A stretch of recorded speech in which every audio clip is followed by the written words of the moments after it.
Yo, what is up, everybody? Welcome back to another week of the Jeezy Chop Shop.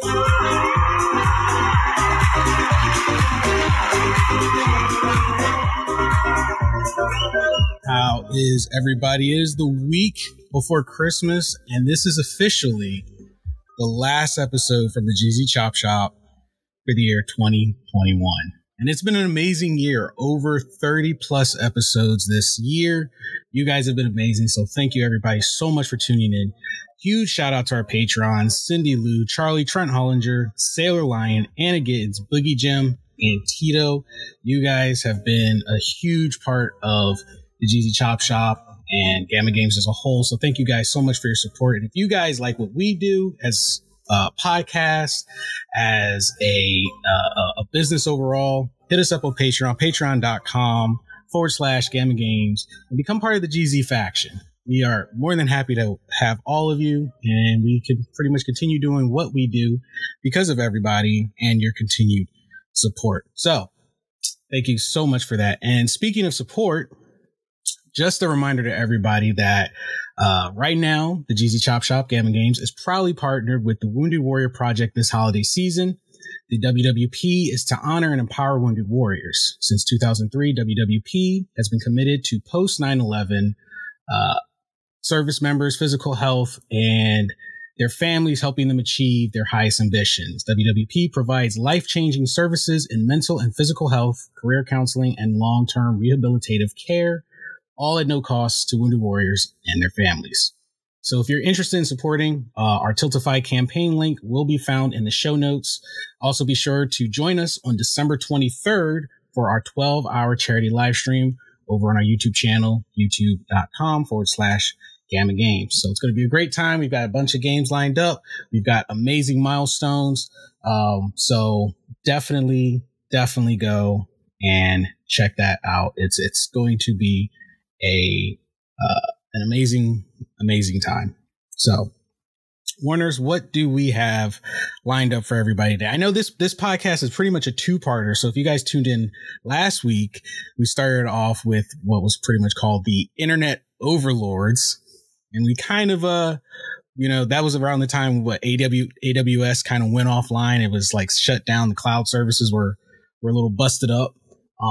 So we are continuing on this week with the Internet Overlords Part 2, like really kind of getting into some things. And yeah, so take it away, because Warner's did the research on this one.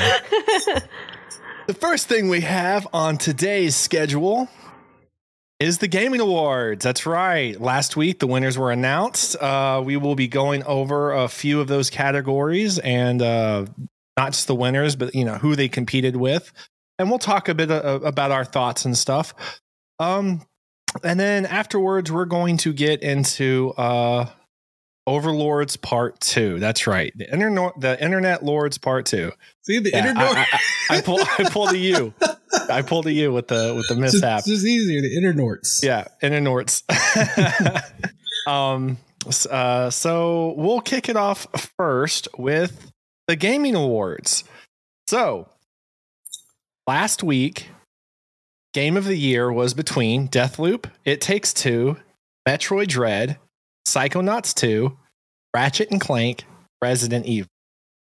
Well, Game of the Year went to It Takes Two. Now, a lot of people were like, what is that game? How did this game win Game of the Year? And so many people are like, what is this game? The game is actually, I looked into this game. It's actually kind of cool and very innovative. And I think that's one of the things that helped them win. Basically, just to kind of sum it up, it's about a couple that get shrunk down into this world, and they have to learn how to communicate and work together to get through this environment and the situation that they're in. So it's actually pretty cool. The graphics are amazing. It's very smooth. So although I was surprised that they won, considering some of the more well-known games like Metroid that came out that was super popular, Resident Evil. I mean, yeah, it was a great game. There's no debate on how amazing that game was, but it's Resident Evil, and there's been Resident Evil games, so it's not like it was something new and innovating and out of nowhere. And I think that is why It Takes Two ended up ultimately winning. Now, just like probably a lot of people, I had no idea what It Takes Two was. When the game first popped up on the list, I was like, what? What is that? And I will admit, I was a little upset seeing them win, and it's nothing against the developers, and it's nothing against the game. I wish I completely knew what they were looking for in Game of the Year. And I'm assuming it's a culmination of all the other awards that they mention, and then this one game having a majority of maybe like those top 5 awards that makes them, Game of the Year. Because usually the Game of the Year, they fall under other categories and nominations as well. So I'm assuming if they fall under maybe 3 or 4 other nominations, then maybe that gets them the slot to be Game of the Year. Because most games might max out at like 1 or 2. So I'm assuming they fell under 3 or 4. It took a few other awards as well. Yeah, I think multiplayer was one, right? It took multiplayer. It took best multiplayer of the year. It took best family game of the year. And let me see. I thought there was one more, but maybe that was it. And I mean, those two alone are definitely pretty amazing. Now I looked. Oh, sorry. I was going to say, so it seems like I'm the only one that actually knew of the game.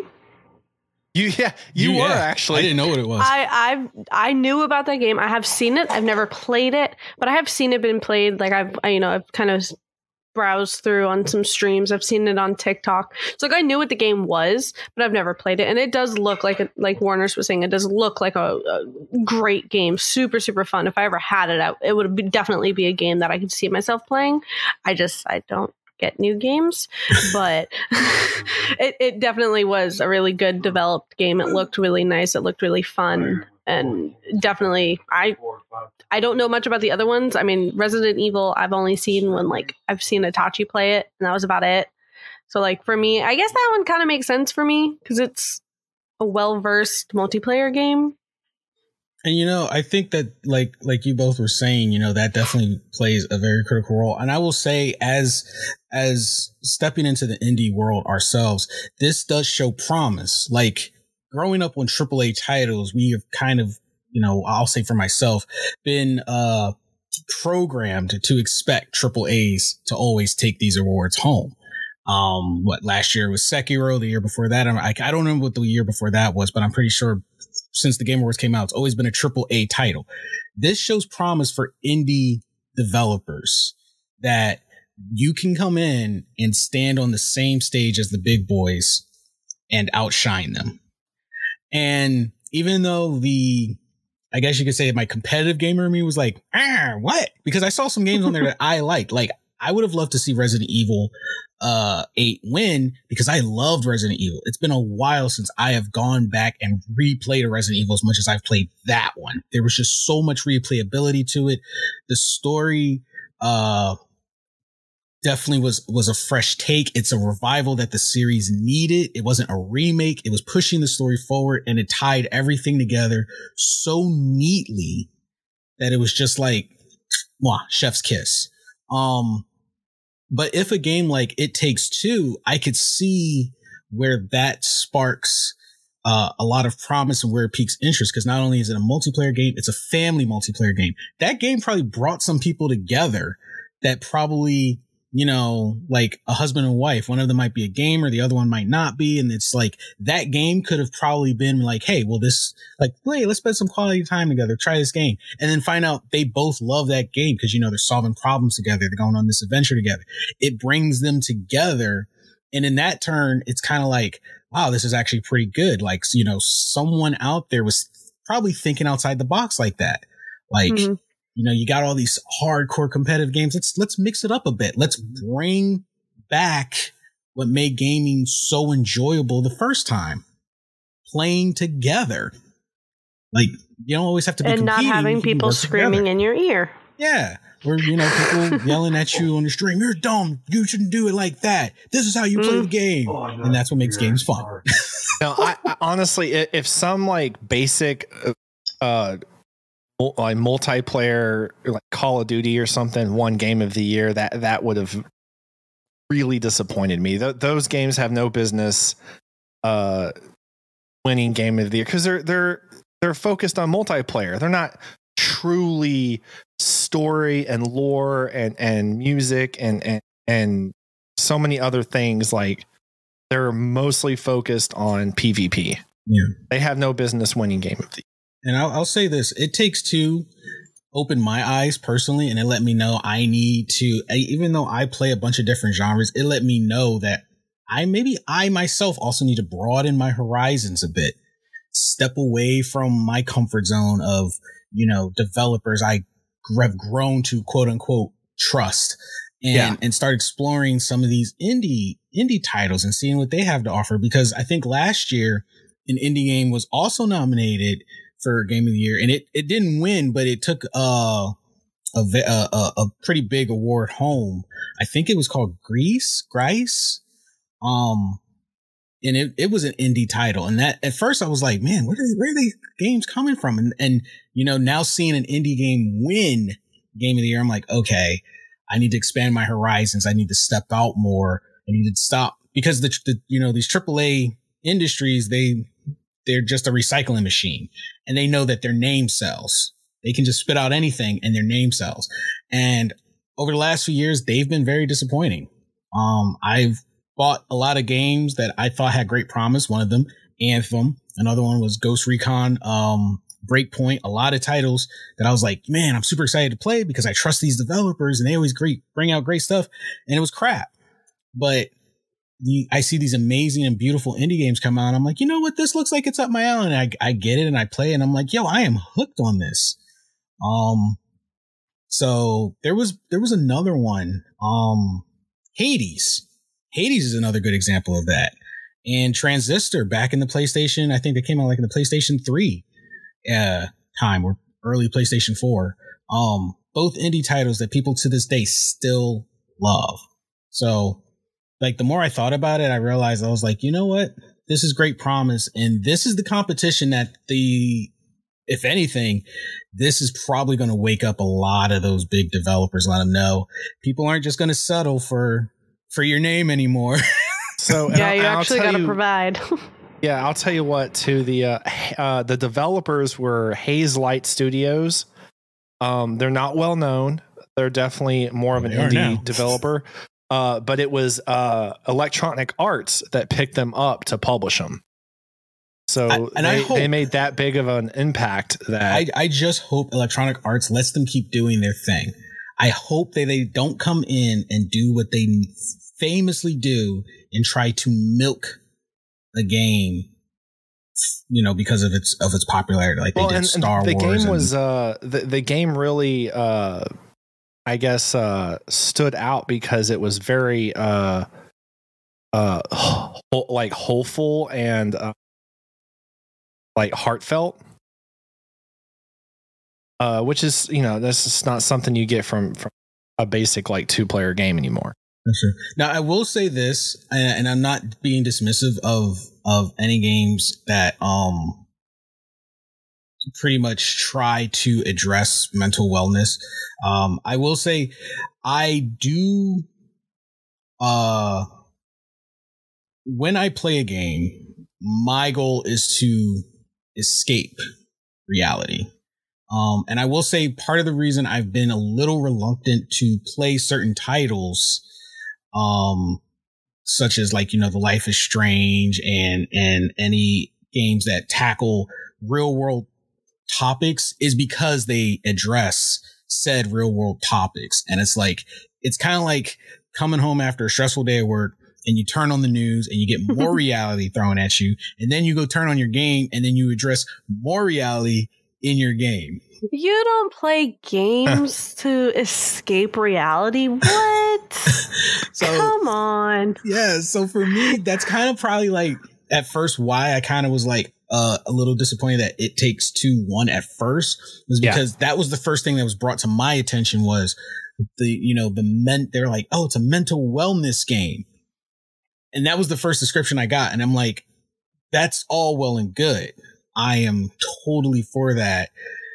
But when you have something like that, that's like, okay, now that's game of the year. That changes expectations of what games should be going forward. So it makes me worry. It made me worried. Like, okay, is every game going forward going to have this mental wellness theme because that's what won?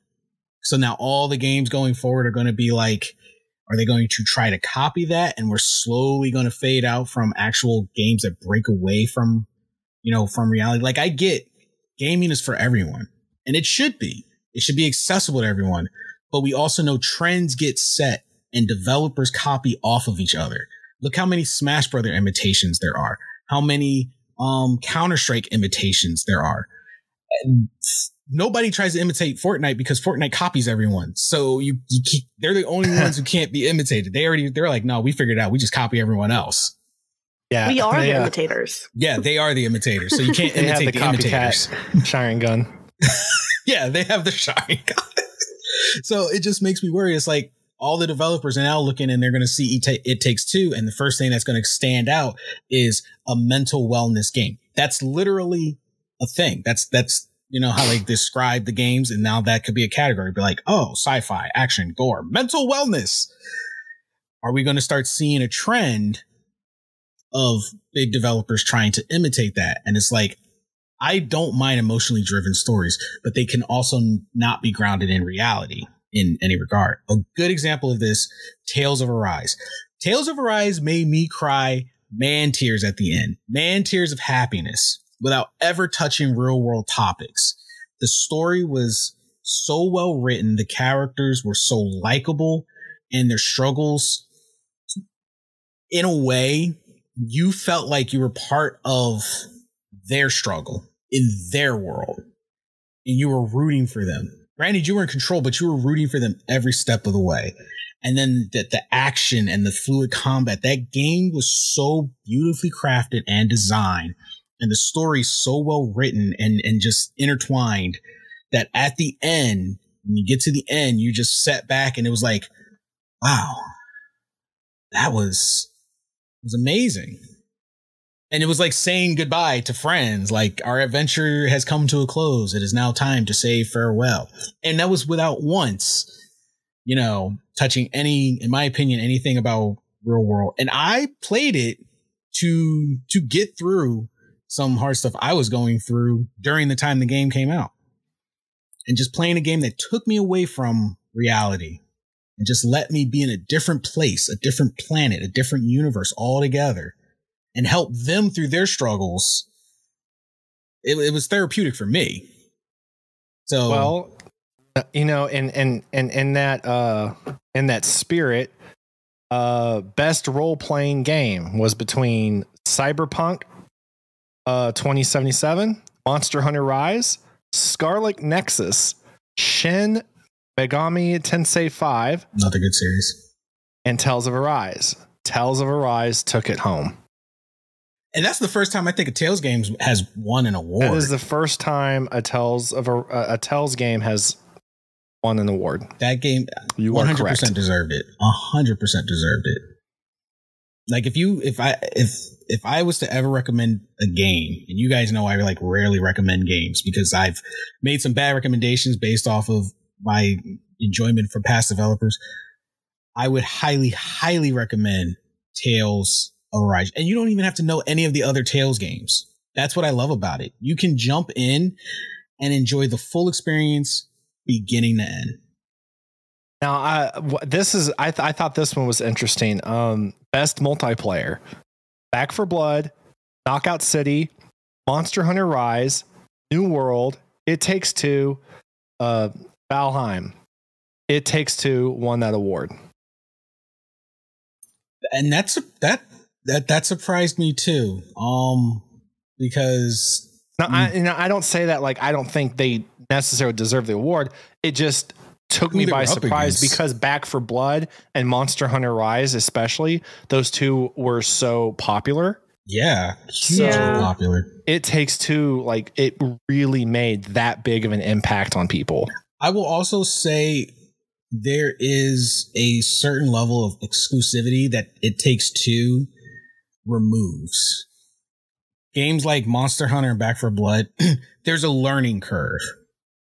And there is a certain community type that plays. And even with a game as open and cooperative as Monster Hunter, people can still get rough with you because you don't know this monster type has this weakness spot and is immune to these attributes and can throw a whole hunt. And some people can get ticked off that way. Monster Hunter has a pretty steep learning curve and it's a little unforgiving. So a lot of people could walk away from Monster Hunter, get turned off by it. So they have a very loyal player base. Back 4 Blood is kind of the same way as most multiplayer shooters, whether it's PvP or not. People have beaten the game and they go back on hard difficulties. And if you're the guy that's dying all the time and you're playing with randoms, people can get pretty nasty with you. So then you get turned off from playing the game and you don't go back. It Takes Two, I feel, removes all of that.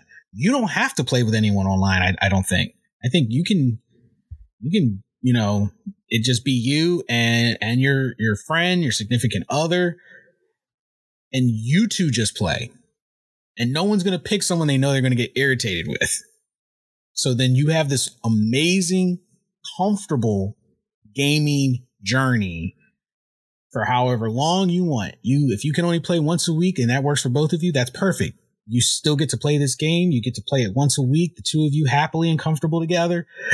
And then you beat the game when you're ready. So you're not trying to like Back 4 Blood. You got to arrange all the, coming together and blah, blah, blah. And same thing with Monster Hunter. There's no pressure of that in a game like It Takes Two. Probably why it's called It Takes Two. It's just easy. You, one other person, play when you can and enjoy the adventure. So yeah, that probably resonated. They checked all the boxes. Yeah. I was going to say, because like other multiplayer games, like they're usually, I mean, I'm not 100% sure because I've never played Back 4 Blood or Monster Hunter, but like the multiplayer games that I've played, like there's a ranking system usually. So depending on how much you play, you go higher and blah, blah, blah. So in It Takes Two, you don't have to worry about that because you're not even going against anybody. It's just you and whoever you're playing with, and there's no like ranking system. You can't be like, oh, well, I played X amount of times, in the last month, and you only played 3 times. What are you doing? Catch up. There's nothing of that, and that's nice. And that's something games are lacking these days. Like yeah, just playing. I wish Byrne was here for this one because he's the expert in this category. I don't particularly play fighting games. I know of them. I've played them before, but it's not something I play a ton of. Best fighting games was between Demon Slayer, Guilty Gear Strive, Melty Blood Type Lumina, Nickelodeon All-Star Brawl, and Virtual Fighter 5 Ultimate Showdown.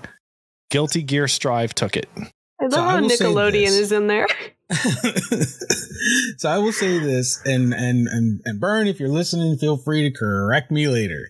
I feel, from what I know of Byrne, I don't think he liked that turnout. Because he's a very big Guilty Gears fan. Very big. And one of his issues he was having with the series and the new installments was the simplicity they were introducing to the game to make it easier for newcomers. And Guilty Gear has a very specific niche, specific community that's kept it alive. And they love the technical controls because then that's literally master versus master. Now, is it on par with how difficult Killer Instinct was? Yeah. Because Killer Instinct maybe is more so, honestly. Very difficult to play. Yeah. So Byrne prefers his games to have those technicalities. So among that list, what were the? Because I can tell you right now, he wouldn't have liked Guilty Gear Strive. It was Demon Slayer, Melty Blood Type Lumina, Nickelodeon All-Star Brawl, and Virtual Fighter 5 Ultimate Showdown. Okay. He would have removed Virtual Fighter 5. He would have removed the Nickelodeon. He likes the Demon Slayer. So he probably, honestly, let's see, between...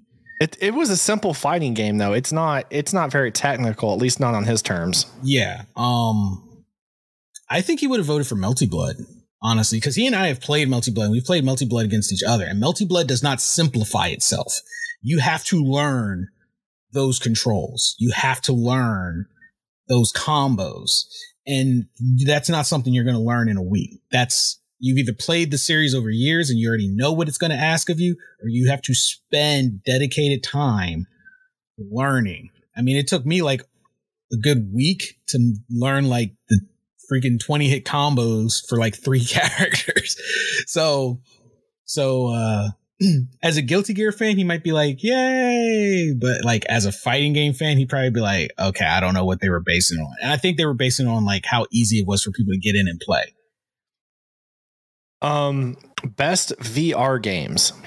Resident Evil 4. Was All day. Hitman 3, I Expect You to Die 2, Lone Echo 2, Sniper Elite VR, and Resident Evil 4. And you better believe Resident Evil 4 took it. And I absolutely agree with that, because wow, was that game smooth on VR. I did not personally play it. I watched people play it, and I've seen a lot of VR demonstrations in a lot of different games, and I've seen the bugs, I've seen the graphical errors, I've seen a lot of the issues. And from the people that I watched play and the reviews and people talking about it, Resident Evil 4 was by far probably the smoothest VR gameplay of all time. Yeah. To date. Yeah. Which is impressive for a game that graphically advanced. I have not seen any of the VR for Resident Evil, but like knowing what I have seen in other like Resident Evil games, like I can only imagine how intense that game was playing it in VR. Just from the little bits and pieces that I've seen of the game, and like the like barely anything that I played of one of them months and years ago, but like I can just imagine. I don't remember how long ago it was, but I can just imagine how that would be in VR. It's I firsthand experience here. And I just have to throw on a side note. Oculus just came out with a new update. I'm still going to call it Oculus. I'm not changing the name. I don't care, Meta. Oculus forever.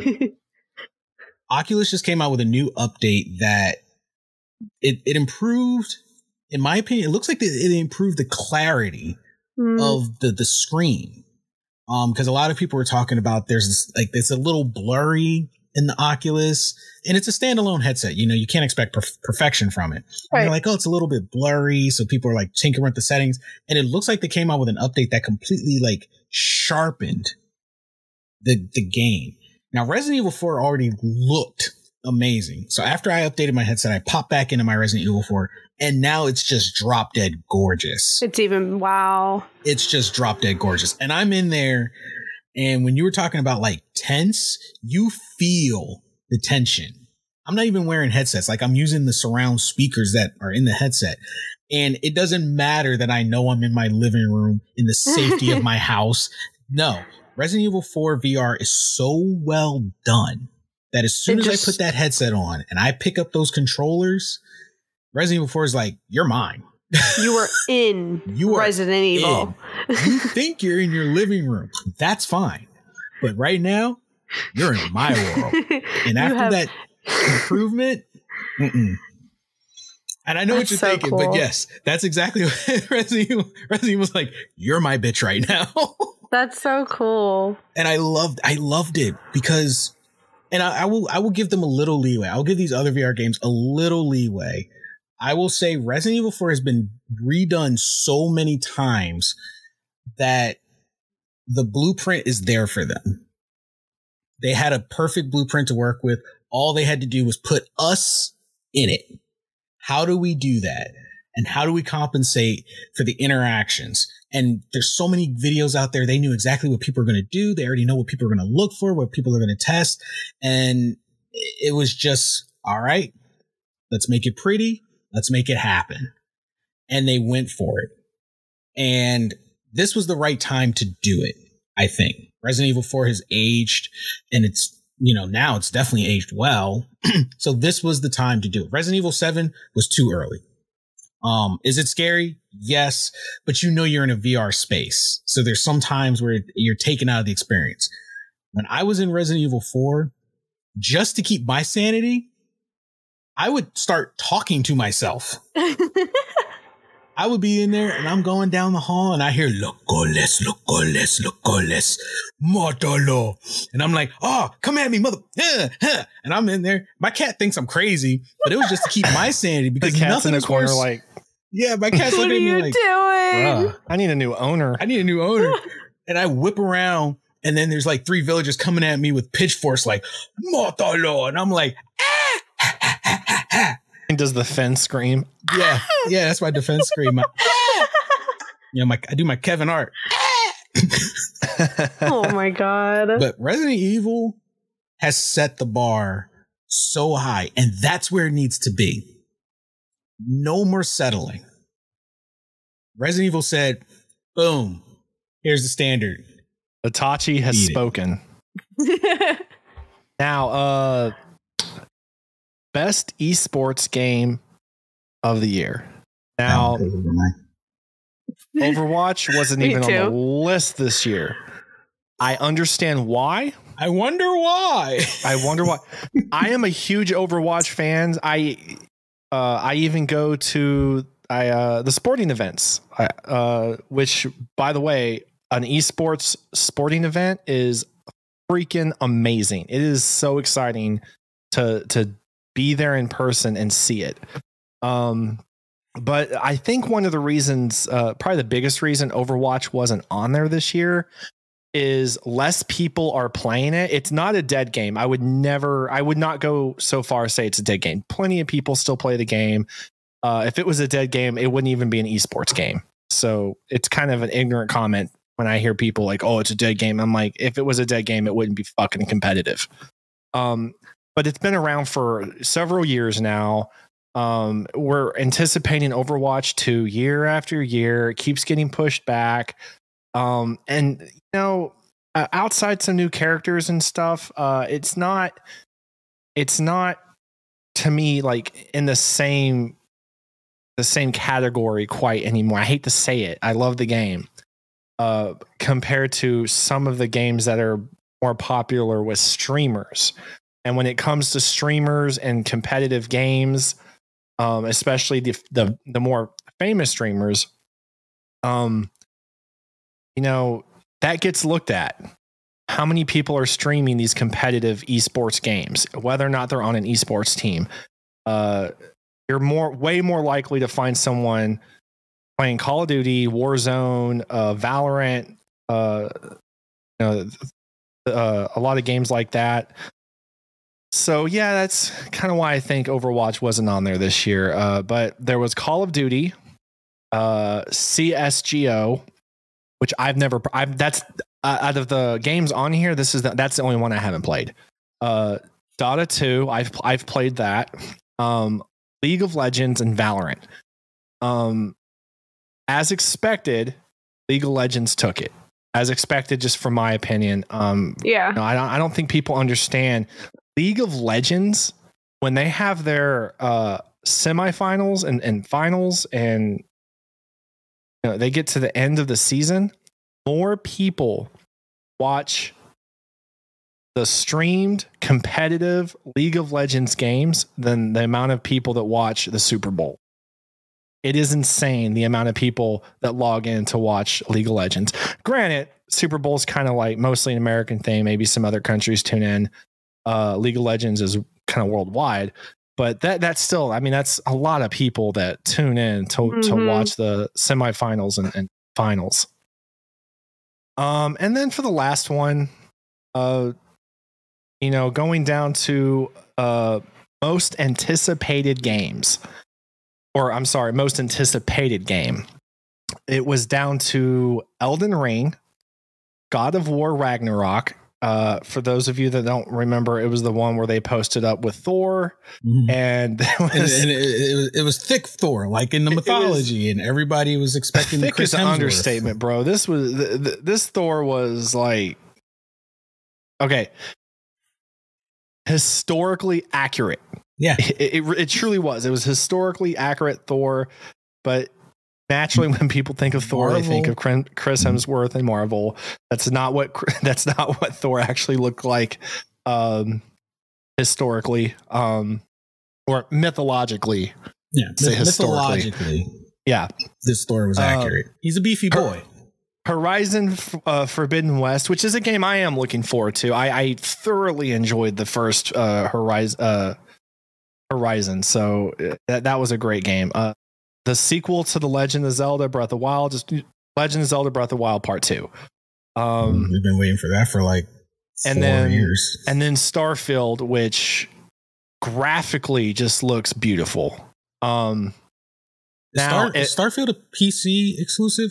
Yeah, it's PC exclusive. Sounds like shit. From the echoes of the distance. Sounds like shit. Oh, you guys heard that? So I personally, again, my opinion, I thought I pretty much knew it was going to be Elden Ring, but I have a suspicion it was a close tie with Zelda 2. The only reason Zelda lost is because we've already been waiting for Zelda Breath of the Wild 2. The Elden Ring came out of nowhere. Yeah. Elden Ring really did just pop out of nowhere, like, hey, we're here to make you hate your life. You thought we were done. You were wrong. And everyone loves it. And the thing is, no one can do the formula better than them. Right. And for you guys that don't know what Elden Ring is a spiritual successor to the Dark Souls world and games. Just hear Logan in the background cheering. Yeah, I know at least Itachi. I don't know if Kara has. Kara hated Halo. Do you really think she would play Wait, what? Dark Souls? Kara, have you ever played Dark Souls? No. I challenge you to play Dark Souls. Any Dark Souls. Use a controller. Don't use the mouse and keyboard. I don't know how to do all that. It's on Steam. There's a remastered one. Just try it out. No, I mean, I don't know how to hook up Dark Souls is considered one of the most difficult, if not the most difficult game to have ever existed. It is fun until you hate yourself, and then you hate yourself again, and then you hate yourself again. And then it just continues. Orders was very focused. Once he gets going, you gotta let him finish. I've watched the trailers. I've seen a lot of the gameplay that's come out for Elden Ring, and not only does it look extremely beautiful, it is a beautiful looking game. Yeah, I mean, it is fucking gorgeous. But on one hand, they still have the same play dynamics as what you'd see in Dark Souls, like the rolling around and moving. Yeah, if it ain't broke, don't fix it. But it looks like they made some things a little smoother, a little more modern, a little more up to date.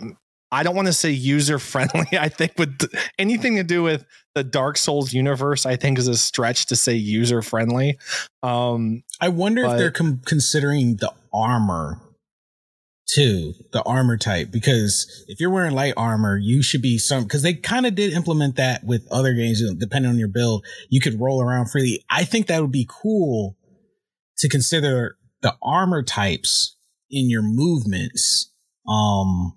Especially, I haven't looked up anything like that. That's a great question. I don't know though. I haven't looked up anything like that to confirm. You would definitely take more. You would pay more attention not only just to your build, but the armor you're carrying, and that would make for invasions. And this is the reason I say, Kara, that's an actual challenge, not just because of the game, really good but Dark Souls has a very unique PvP system that you can either love or hate. Right. And people can invade your world randomly if you are connected to the internet. So you can be on your way. You finally got the game mechanics down. You are minding your business. You're stabbing skeletons. You're climbing mountains. You just slayed your first dragon. You're feeling pretty good about yourself. But if you didn't reach a bonfire, all that can go bye-bye. All of it. All the souls you collected to level up, gone. Unless you go back to where you died and recover them. So you're like, maybe like 2 spots away from a bonfire. And then all of a sudden you see pop up on your screen, Johnny Big Nuts has invaded your world. Hey, people name their characters a lot of things. Now Johnny Big Nuts has invaded your world. You don't know where he's at. He probably knows where you're at. Maybe, but you are both trying to find each other.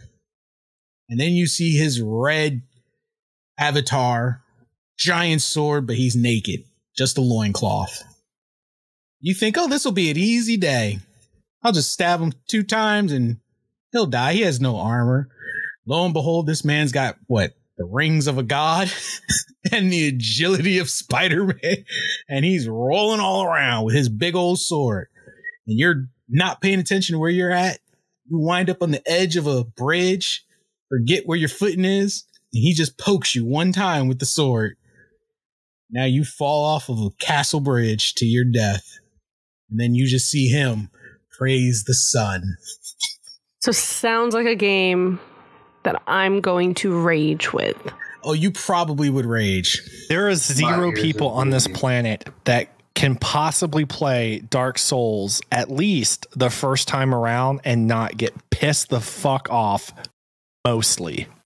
But here is a perk, and this is what keeps a lot of gamers going. The Dark Souls, originally formed from the Demon Souls, has been labeled the hardest game in the last decade. That he just named that as a perk? Yeah, that's literally a perk. You know why? Because beating that means you've beat one of the hardest games made in the last decade. That solidifies not your even place a difficulty setting. That's another thing. There's no difficulty setting. The difficulty setting is Dark Souls. if we beat it, can I put that on my resume? 100%. Because you know, look.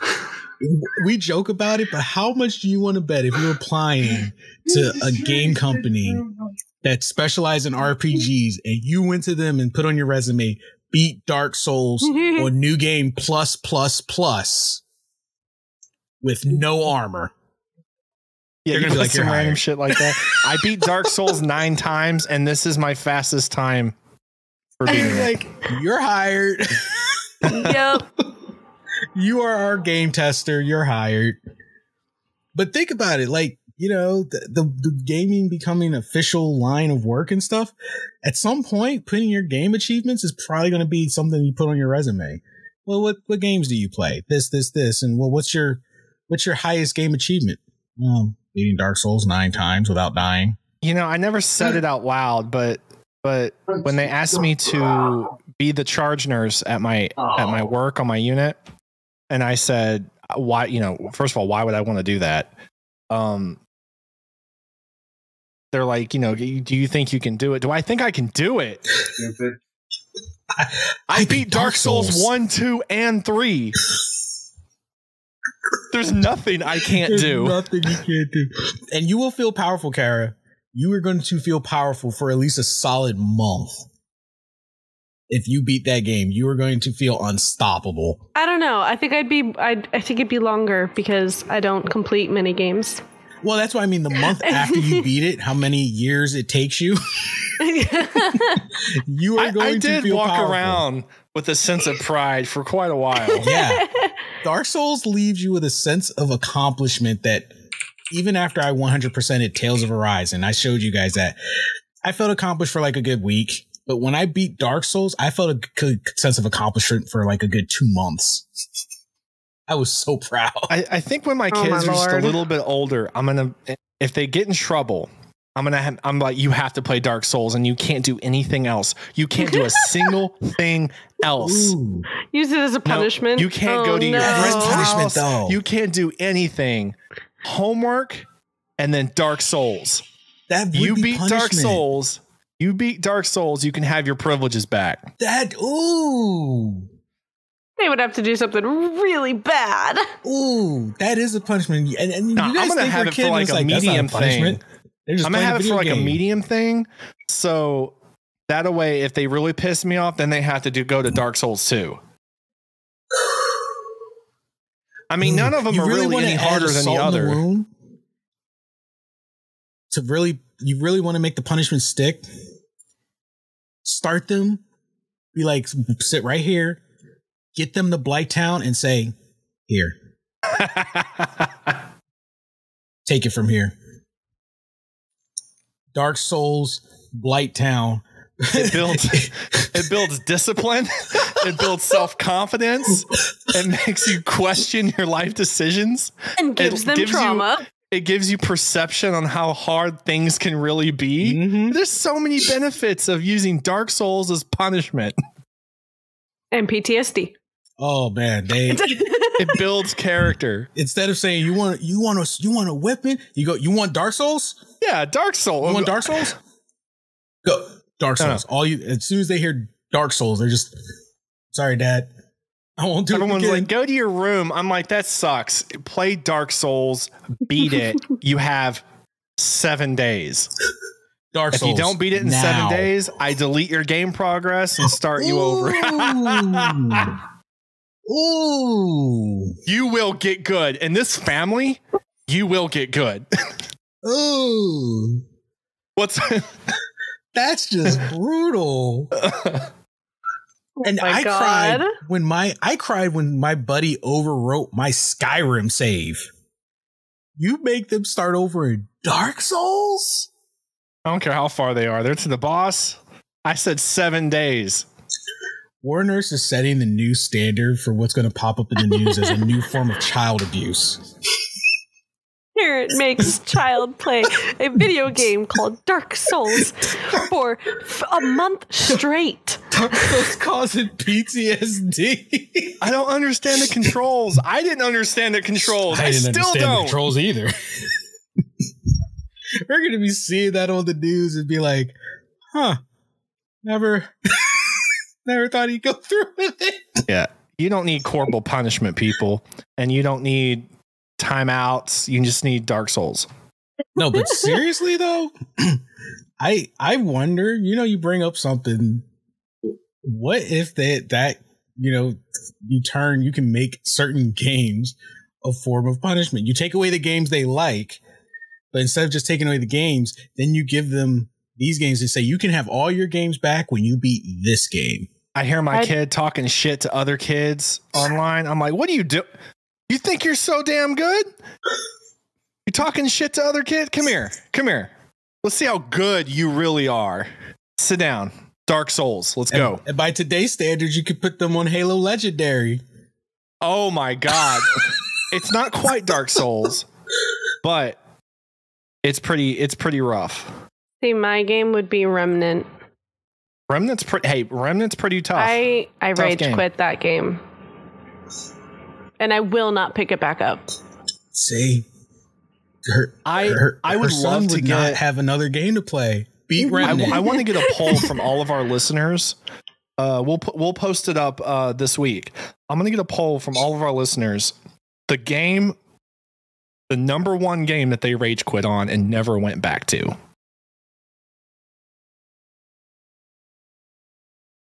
They're thinking. Thinking faces. Mine was Hunt Showdown. Is there a game? I deleted the game when I was done. It's been like a year and a half. I was like, I got so mad. I guess in the world of gaming, I'm a masochist because I've gone back to all the games that have made me rage. I don't want to hear it, man. I can't. No. I've deleted them, then re-download. No. Well, technically I did come back. But the reason I raged wasn't because of the game mechanics. It was just because of the direction the game was going, and it was Destiny. I did delete that and not go back. I mean, Then you we did rage a all- lot. You raged a lot with Fall Guys too.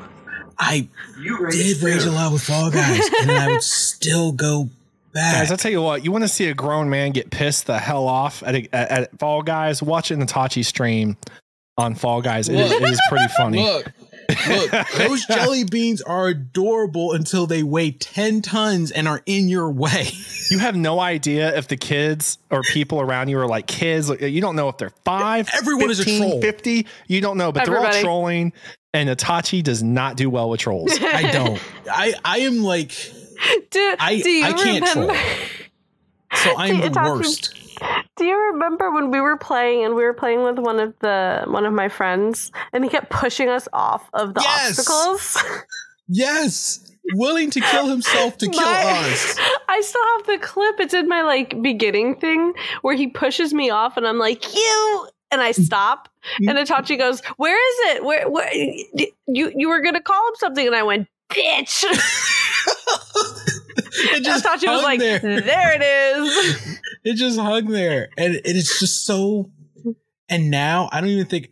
Actually, nope. Fall Guys is the game I rage quit and didn't go back, because when they updated the maps and they introduced the space maps and like the moving walls and stuff, I gave up because I got so sick and tired of my guy just slamming into walls and smearing himself down and not grabbing the walls and climbing up, or I'd get the wall and then someone jump off my head and I fall, or at the end of the finish line where the trolls would just stand there, especially on the slime climb, and they would just grab you and hold you in place, or they would block the path so you had to jump around them, or if you didn't, you fell off and they were just eliminating people that way. Yeah, actually, Fall Guys is the game I rage quit and never went back. And it was supposed to be family friendly. That was a lot of reflection just now to come to the final conclusion of, oh yeah, I did rage quit a game and not go back. I did rage quit a game and not go back, and it was Fall Guys. Yeah. Fuck that game. Fuck that game. It was great when it first came out. I even tried to play it on PC. PC I can't do because there's too many hackers. I actually saw a speed hack in like the collapsing door race, and it just ticked me off because the guy, first of all, they use it just so they can try all the doors really quickly and then speed through. And it was like watching a jelly bean on crack is both amusing and frustrating. Because you just see them just go, and then they just beelining all over, and then they just take off, and it's just like, huh. And then, of course, everyone, they're clamoring on each other to get through the open door, so you just got this pile of jelly beans. Yeah, it was Fall Guys. I'm having PTSD right now. Anywho. Well, last week, we talked about AWS, which is an extension of Amazon. Nope, Amazon web-based services. Amazon web-based services. And we all talked about and learned about how approximately 90% of the biggest companies and developers and businesses utilize these Amazon web services to they utilize their servers to do their business, to use the internet, basically. And for anyone that doesn't remember, AWS had some issues, and so many companies and businesses lost access to the internet. It was down for a long time, like most of the day. It was having so many problems. Yep. And AWS catches a cold. We all feel it. What we learned from that is, what I definitely learned from that was Amazon is more than just an online store. It's more than just warehouses. It's more than just a potential space firing company. They own us in some way, shape, or form. As far as the internet goes, they control a large amount of the servers that we all utilize, a lot of businesses utilize. Well, today we're going to go a little further. The ultimate owner of the internet, ultimate entity that is the ruler of the internet. They are called ICANN. ICANN stands for the Internet Corporation for Assigned Names and Numbers. So there's only a couple of hundred people that work for this company, and they have a couple, I think 3 or 4 actual stations, and then some like smaller headquarters that function for like just like the side stuff like HR and all that stuff. But basically what they do is they're the reason that when you go to type in an address, right? You want to type in Facebook, we'll say. Instead of having to type in a very, very long number called a DNS, which would be like the IP address, basically, the DNS translates that to Facebook, or the other way around. You type in Facebook and DNS translates that for you to the 176.13.69. whatever.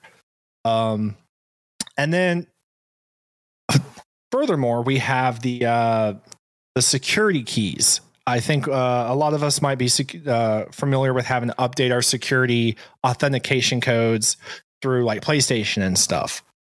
Same thing online when you have certain websites and it's like, would you like to authenticate this security code or security authentication? And you have to right click on it and allow it to happen. That's them. Well, ultimately, behind all this, there are 7 people in the entire world spread out across several countries. Each one of them have a key. These keys together, they come together at one of 2 stations. I'm sorry, 2 of 4 stations. There's 2 in the East Coast, 2 in the West Coast. And they have what's called I think it's called a key ceremony. Yeah, key ceremony. So what this means is they come together, they go to these boxes here. Let me get the name for you guys, because I always forget the name of boxes that they utilize here. Sounds more top secret than a nuclear launch. I'll tell you. So they're called hardware security modules.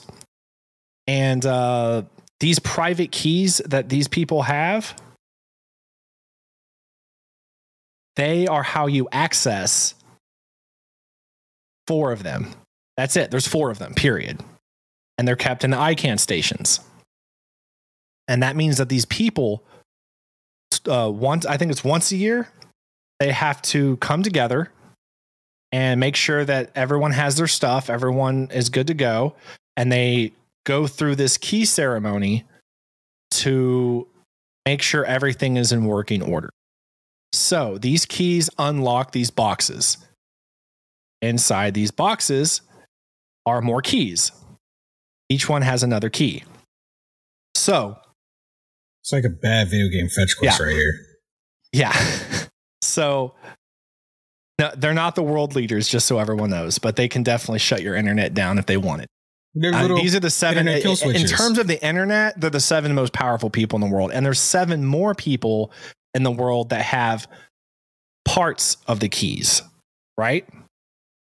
In case one of the main keys gets destroyed or lost, so that they can piece them together with those 7 other people to make one new key. It's like a backup. Big puzzle. Big puzzle. It's a big, big puzzle. So Okachi looks very confused. No, it's okay. Let me pull it up here.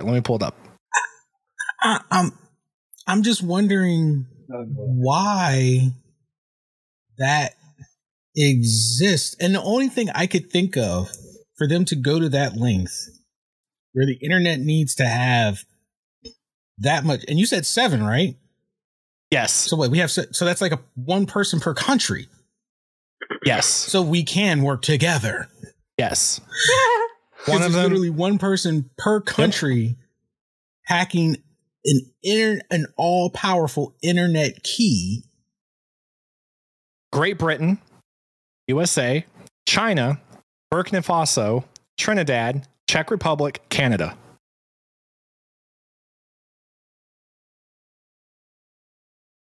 So, Yeah. Now,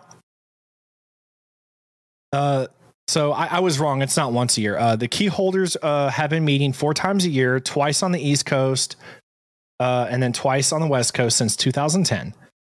And the East and West Coast ceremonies each have 7 key holders, with a further 7 people around the world who access a last resort measure to reconstruct the system if something were to happen. This is like Kingdom Hearts, but real world.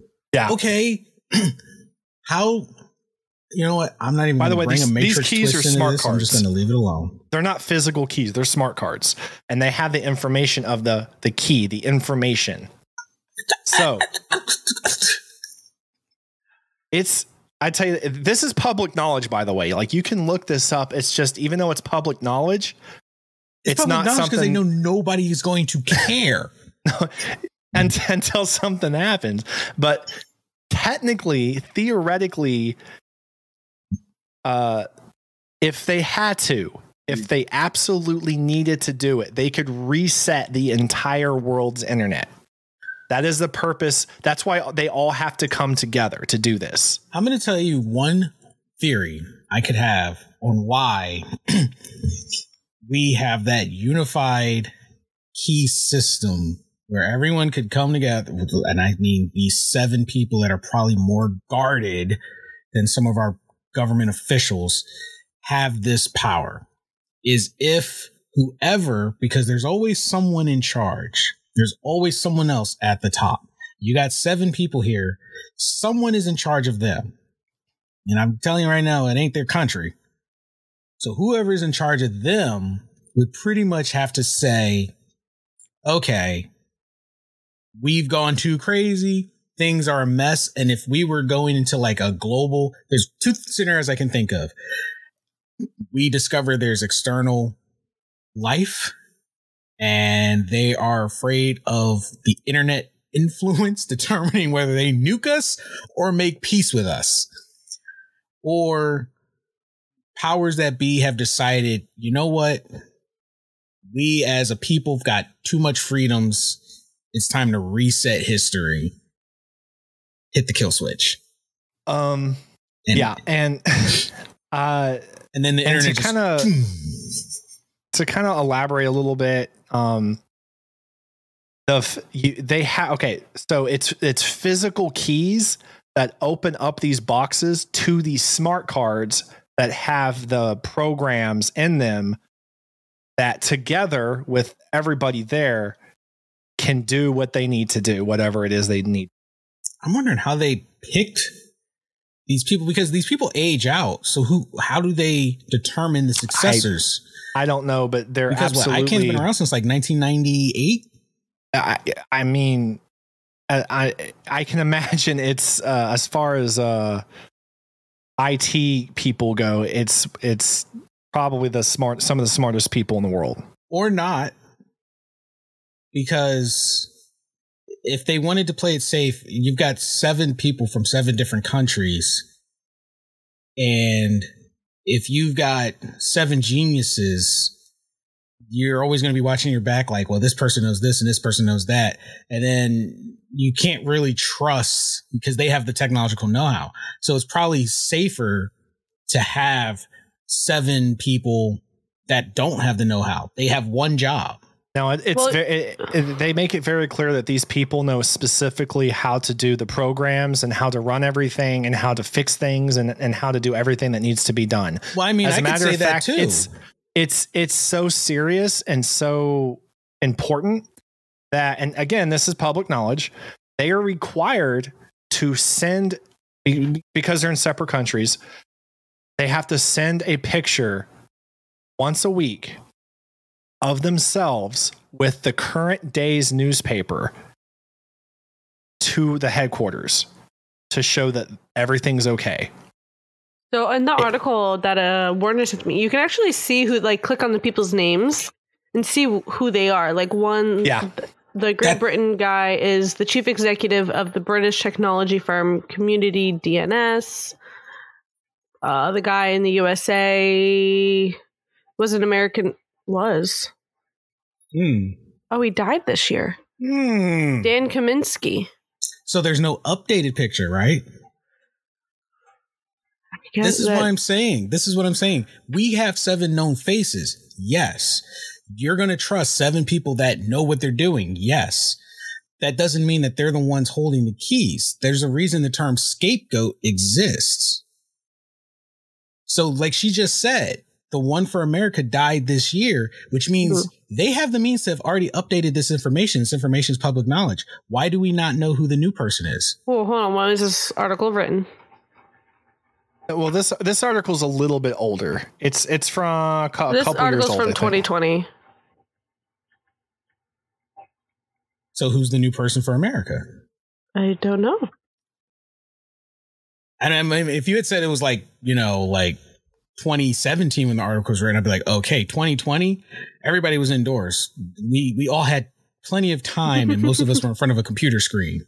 That information could have easily been updated, and articles get updated. They'll say this article has been updated, and the hyperlinks will track to you can actually go to their website, and when they do these key ceremonies, you can watch them do them live. I'm kind of curious. I want to see this. I want to see it's free. You can watch them live. This key ceremony. I am the person. This is my tinfoil hat moment. Because if I was a mastermind, this is insane. This is absolutely an insane thing. As factual as this is and wild, it sounds like a conspiracy theory. Mm-hmm. Like if I was just telling someone this at work, they'd be like, what do you like that? No way, you're crazy. But it's a fact. I was sitting here thinking, like, if I was running like just as an example, it's like if I was running a criminal underground, I would always have myself posed as the right hand guy. I wouldn't let everyone know I'm the main guy. I would have the main guy be someone you expect to be the main guy. They would go through and do all the actions at my command, but things would be handled as if I'm the right hand person. That way, it always keeps people, you know, and like you said, they make it known to the public. It's easy to access. It's easy to watch. But how do we know that what we're seeing is actually doing anything? These 7 people, the actual quote unquote, and these could be the real 7 people. I don't know. This is, like I said, this is me in my tinfoil hat. The actual 7 people are just waiting for them to enact the actions, and then they do the thing from where they're at. Because you wouldn't want those kind of people to be known. You wouldn't want, you know, that's a very important thing. And them sending pictures in newspapers, you would want to know, is your scapegoat alive? Because if your scapegoat, if like, say for instance, you got these 7 people, and let's say that these 7 people we see and we watch them do everything, they're the face, they're the scapegoats. They're in people positions of power. You know that they've got the brains and the know-how. You're going to trust what they're saying and they're doing.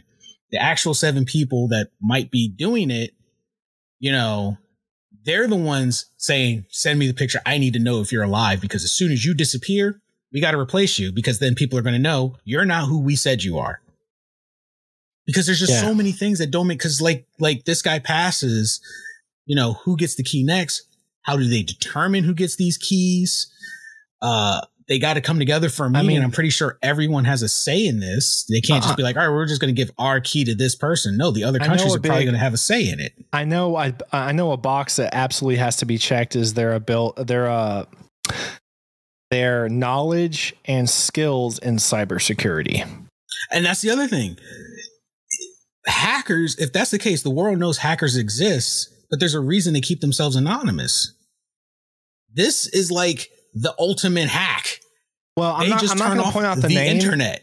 I'm not going to point out the name, but one of these particular people back in 2008 actually ended up becoming one of the key holders because of his. He was a hacker on the, like he was educated. He was like, you know, up there, but through hacking, I guess hacking means. He discovered issues with the DNS and possible holes that could easily be hacked, and he brought that to their attention, basically. So I'm going to tell you, look at this, and he implemented a fix for it. So I'm going to tell you this, right? Once again, tinfoil hat. say you're said hacker. I didn't know you existed. And you show me a loophole. Now, for the media, he might not have said, hey, I'm going, because there's a few that to get their jobs, there have been a few known hackers that hack something and say, I breached your security, but I can fix it and make it better if you give me a job. And they've been hired that way. Now, in this case, for that specific kind of job, I'm going to think he stepped on a big landmine. He found something he wasn't supposed to find, and probably they found him because hackers don't like to be known. That's the whole point. It goes against their whole purpose to be known unless they literally are working in like a government thing. And that's and even government hackers, they don't, their lives are pretty much hush hush. Defeats the purpose if people know who they're looking for. So I'm thinking he found something he wasn't supposed to find and a deal was made. Once again, not facts, pure opinion, pure tin hat moment, because this is a freaking rabbit hole. Has 7 keys that open up more keys to pretty much shut down the internet. This can go so many different ways. And I'm thinking someone like that was given an option. And I feel it's no OP. Different than when you get in trouble. This is the definition of OP. This is, yeah. And I'm thinking it's like when you get in trouble and you're like the age of 18 and the judge gives you a choice. Hey, you can go to jail, you join the military. I'm thinking this was an option. Hey, you're a great hacker. You know some stuff you shouldn't know. So we're going to give you a choice. You be a key holder for this and you make sure our stuff doesn't work and we don't, send you to prison in a dark, dank hole where no one will ever find you again. And if my other theory about the ones we see just being the scapegoat is true, that would make his position that would prove that even more because now he's in the limelight. Tachi's loving this.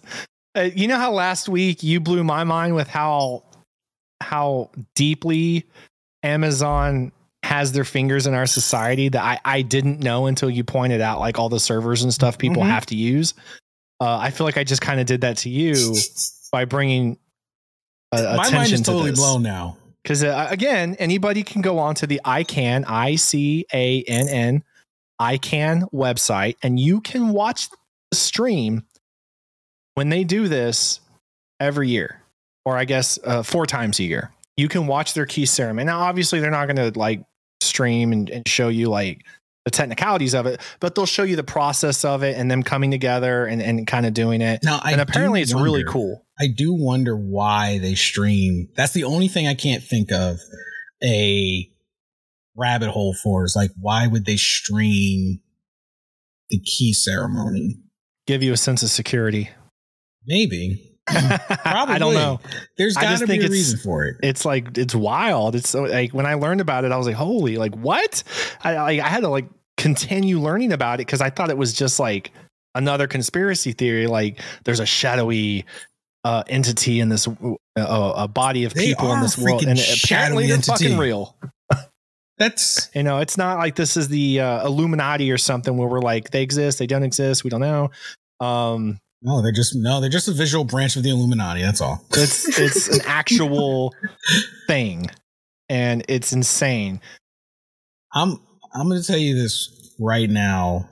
The government has no control over this, by the way. That's what before you even said that, I said earlier, I said these people don't answer to their country. They do not answer to the government. Do they work with the government? They answer to? Sure, they work with the government, but they do not work for the government. It is not a government entity. It is actually, I believe it's a nonprofit, actually. Yeah, the ICANN is nonprofit. But this is a case of who watches the Watchmen? Who do they answer to? Nobody. It's like it's like so if they all woke up one day and said, you know what? I'm sick of Mark Zuckerberg's Facebook. I'm sick of social media. And I'm sure there's like rules and regulations in place. But who makes them? Who made them? I didn't look up. I didn't go that far into detail. Like I didn't like go into so much detail to like try to figure all that out, because that is like I don't have time. That's a rabbit hole. That is a rabbit hole I don't have time for. I learned about this stuff. I learned the basics here, and I was like, holy shit. See, you think Amazon can control stuff? Amazon's nothing. These people can shut the internet down. They can reset it. They could shut civilization down, and not a single outside entity could do a single thing about it. I'm gonna be pissed at you. That is a fact. Because we were just talking about the Matrix a couple weeks ago. I'm gonna be pissed at you if I get up tomorrow and this is bugging me, and then on my screen it says, "Good morning, Itachi," and I'm like, "Oh hell no!" See, I knew it. Find out it's all the Matrix, and every time they do the key ceremony, they're resetting the Matrix. And we're watching them do it, and we're just like, ooh, that looks cool. Happy New Year's, everybody. So you know what this says then, right? What was it? We were supposed to have a what was the big thing about Y2K? Total blackout, was it? Yeah. Well, at least we know that wasn't the world supposed to end? We were supposed to have like a total blackout. Is that different? No, Y2K, the idea behind Y2K was that once the computers, all the computers around the world hit the year 2000, the computers were going to like basically crash because I don't know, like some fucking stupid reason, Maybe which made no sense to me. Different. Why would you make a computer? Think about why the fuck would you make a computer in 1999, but it couldn't handle changing the time to 2000 and then crash? Like that makes no sense to me. I think it was the Aztec calendar ended in the year 2000. 2012. 2012? That's what it was. Way off, buddy. Yeah. That's what your it was. Conspiracies in line. That's what it was. I knew that everyone thought the world was going to end at one point. I couldn't remember which year. Yeah. Yeah. The world's always going to end. It's always in jeopardy. And you know who protects us? Master Chief. I'm done. I'm done.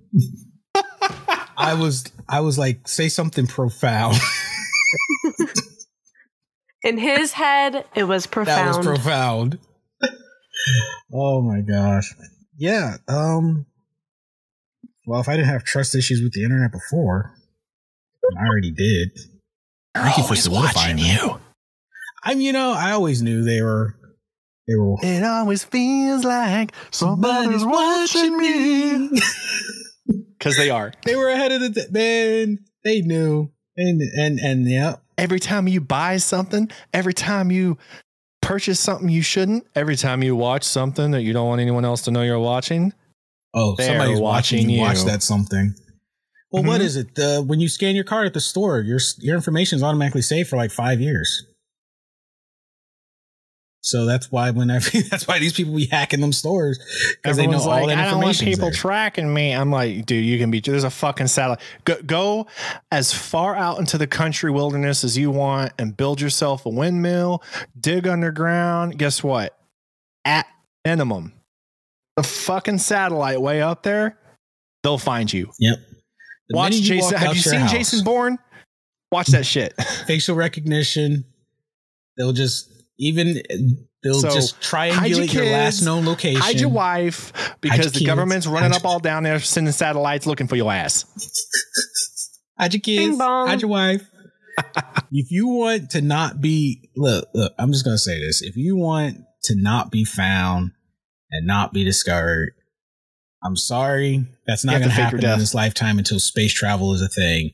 And you make enough money to build your own little spaceship like Jeff Bezos and just fly yourself to the furthest star that hasn't already exploded and build yourself a home out there. And somehow they'll still probably know where you are. It just, man, wow.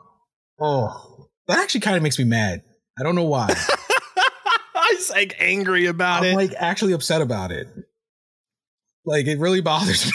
Do you need a therapy session? I think I need a therapy session. He's going to be in therapy next week. Like, I just learned that nothing I do matters. Nothing matters. My entire life could be shut down right now.